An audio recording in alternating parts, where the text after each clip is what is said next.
Mheshimiwa Yohana Msiti, swali dogo la nyongeza. Asante sana Mheshimiwa Mwenyekiti.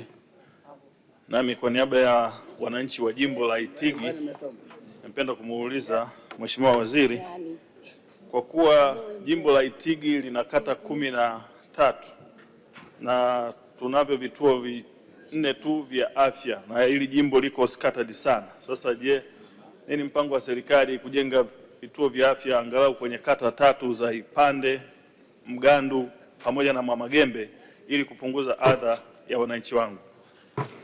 Majibu, Mheshimiwa Naibu Waziri. Mheshimiwa Mwenyekiti, naomba kujibu swali la nyongeza la Mheshimiwa Yohana, mbunge wa jimbo la Itigi, kama ambavyo ameliuliza. Mheshimiwa Mwenyekiti, jimbo la Itigi ni miongoni ya majimbo ambayo tumekwisha ombea fedha hazina ili kuweza kujenga vile vituo vya afya vya kimkakati. Nimhakikishie Mheshimiwa mbunge tampa ushirikiano wa dhati ili kuweza kuhakikisha angalau kwenye kata hizi 3 alizoziainisha ziweze kupata kituo cha afya. Mheshimiwa Mwenyekiti, naomba kuwasilisha. Asante Mheshimiwa Naibu Waziri.